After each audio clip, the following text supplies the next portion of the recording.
무장 탈영병 사건이 국민들에게 큰 충격을 주고 있습니다. 우리 주변에도 국방의 의무를 다하다 몸과 마음의 상처를 입어서 힘들게 살고 있는 젊은이들이 많습니다. 한 젊은 광주 시민의 사례를 송정근 기자가 취재했습니다. 올해 25살인 박모 씨는 지난 2009년 제대 이후 6년째 정신과 치료를 받고 있습니다. 길을 가다가도 환청이 들려 갑자기 소리를 지르고 물건을 부수는 박 씨가 앓고 있는 병은 조울증.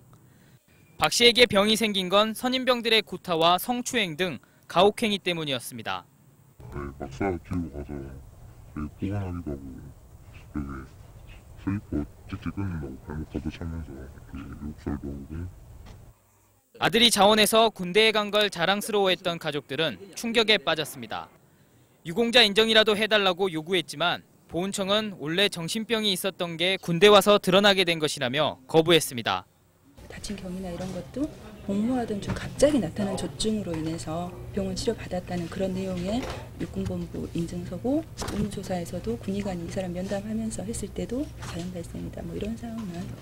하지만 1, 2심 법원은 박 씨의 조울증이 선임병들의 구타와 가혹행위 때문이라며 박 씨의 손을 들어줬고 결국 지난 5월 유공자 인정을 받았습니다. 유공자 인정으로 얼마의 연금을 받는다고는 하지만 평생 취직도 못하고 병원을 다녀야 하는 아들의 인생이 아버지는 불쌍하기만 합니다. 누가 취직도 안 됩니다. 실은. 이제 결혼도 하기가 좀 힘들어졌어요. 현재. 그럼 정부에서 다 보상해야 될 거 아닙니까? 군에 갔다 질병을 얻거나 상처를 입었지만 국가유공자로 인정받지 못해 소송을 제기한 사람은 박 씨뿐만이 아닙니다.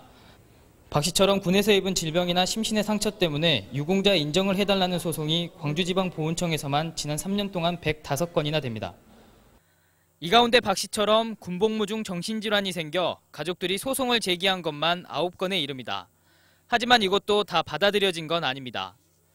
정부는 그동안 군대 관련 사고가 날 때마다 이런저런 대책을 많이 발표했지만 근본적인 해결책이 되지는 못하고 있습니다.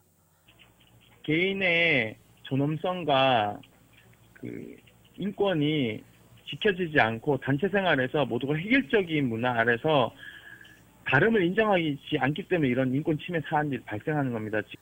나라의 부름을 받고 국방의 의무를 다하고 있는 젊은이들이 더 이상 불행해지지 않고 아들을 군에 보낸 가족들이 불안해하지 않을 날이 언제나 될지 국민들은 답답해하고 있습니다. MBC 뉴스 송정근입니다.